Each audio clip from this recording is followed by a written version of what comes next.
Saglit lang. May mga bagay sa katawan na hindi humihingi ng atensyon agad. Hindi sila sumisigaw, hindi sila nananakot, at hindi rin sila nagmamadali. Pero kapag dumating ang araw na ramdam mo na talaga, madalas, huli na. Maraming Pilipino ang nag-iisip na ang problema sa kalusugan ay dumarating ng biglaan. Isang araw okay ka, kinabukasan hindi na. Pero sa totoo lang, bihira yon. Kadalasan, matagal na itong nariyan. Tahimik lang at hinayaan mo. Kung iniisip mo ngayon na hindi naman ako ganito, makinig ka muna. Hindi dahil sigurado akong may mali sa'yo, kundi dahil karamihan ng hindi nakapansin. Iyan din ang unang naisip. Sa Pilipinas, sanay tayong sa pagtitiis. Hindi ito sikreto. Sanay tayong pumasok kahit puyat. Sanay tayong magtrabaho kahit may dinadala. Sanay tayong umusad kahit pagod na. Kapag kaya pa, tuloy. Kapag may mas kailangang unahin, sarili ang huli. Hindi dahil tamad tayong mag-alaga ng sarili, kundi dahil ganito tayo pinalaki. Ganito tayo nabuhay. At dito nagiging delikado ang mga bagay na tahimik. Maraming health warning signs ang hindi obvious. Hindi sila dramatic, hindi sila malinaw, pero paulit-ulit. Kung may isang bagay kang dapat tandaan habang nanonood ka, ito yon. Ang katawan mo, hindi ka niloloko. Hindi rin siya nagbibiro. Kapag may nararamdaman ka ng madalas, may dahilan. May pagod na normal. At may pagod na kahit anong pahinga ang gawin mo, nandoon pa rin. Gigising ka na parang kulang. Maghapon kang mabigat. Sa gabi, pagod ka ulit. At sasabihin mo, normal lang to. Lahat naman ganito. Pero hindi lahat ng normal sa paligid, normal sa katawan. Maraming lifestyle diseases sa Pilipinas ang ganito magsimula. Hindi ka agad napapansin dahil hindi pa naman malala. Kung iisipin mo, kailan ka huling nagising na magaan ng pakiramdam? Hindi nagmamadali. Hindi kinakabahan. Hindi iniisip ang susunod na kailangang tapusin. Kung matagal na, baka may dahilan. May mga pakiramdam din na ginawa na nating background noise. Madalas na hilo, madalas na sakit ng ulo, bigat sa dibdib na tinatawag nating stress. Kapag minsan lang, madaling balewalain. Pero kapag halos araw-araw, dapat na bang tawaging normal? Maraming high blood pressure at heart health issues ang walang malinaw na sintomas sa umpisa.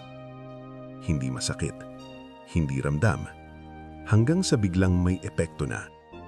Kung iniisip mo na, hindi naman ako ganun, pansinin mo muna ang mga maliliit na pagbabago.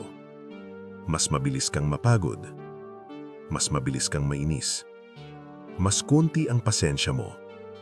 Akala mo ugali lang, akala mo stress lang, akala mo dahil sa trabaho. Pero minsan, ang katawan mo na ang mag-a-adjust sa buhay na pinipilit mong kayanin. At kapag sanay ka ng tiisin ang lahat, mas tumatagal bago mo mapansin na may mali. May isa pang pattern na bihirang aminin ng maraming Pilipino. Tahimik na pag-iwas. Kapag may oras magpahinga, pipiliin mong magtrabaho. Kapag may pagkakataong mag-check, sasabihin mo na mamaya na. Hindi dahil ayaw mong alagaan ang sarili mo, kundi dahil sanay kang inuuna ang lahat, maliban sa sarili. Ito ang bahagi na madalas hindi na pag-uusapan. Hindi ang sintomas, hindi ang sakit, kundi ang mga dahilan na ginagawa natin para huwag tumingin. Okay lang, kaya ba? Ito ang pinakakaraniwang linya. At ito rin ang pinakadelikado.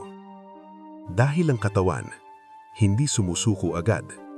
Nag-a-adjust muna, nagko-compensate. hanggang sa hindi na niya kaya.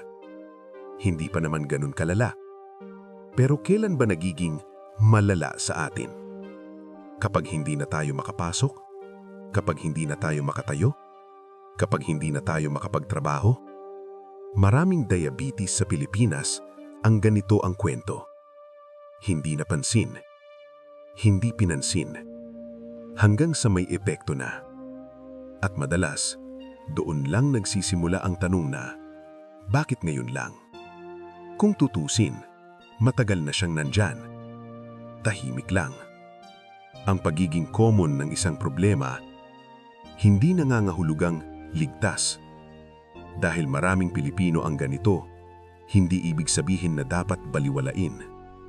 Kung ang katawan mo ang magsasalita ngayon, makikinig ka ba? O sasabihin mo ulit na mamaya na? Hindi ito video para takutin ka. Hindi rin ito video para sabihan ka kung ano ang dapat mong gawin. Ito ay health awareness. Isang paalala na ang katawan mo hindi parang makina. Hindi siya pwedeng tuloy-tuloy lang. Hindi siya pwedeng i-ignore ng walang kapalit. Maraming preventive health problems ang hindi lumalala kung napapansin ng mas maaga. Pero karamihan, hindi napapansin dahil sanay na tayo. Sanay sa pagod, sanay sa puyat, sanay sa sakit na tiniis. Hindi lahat ng kinakaya ay normal. At hindi lahat ng normal sa paligid ay normal sa katawan. Kung may isang bagay kang iuuwi mula sa video na to, ito na yon. Ang katawan mo ay hindi kaaway. Hindi rin siya kalaban. Nagsasalita siya araw-araw. Sa pagod, sa pakiramdam, sa mga pagbabagong matagal mo nang binabaliwala. Minsan, hindi niya kailangang sumigaw. Kasi sapat na ang katahimikan. At kapag sanay ka na sa katahimikan, doon nagiging delikado. Marami pang ganitong kwento, marami pang ganitong babala. Kung gusto mo ang susunod na bahagi, nasa playlist ito, bago pa mahuli.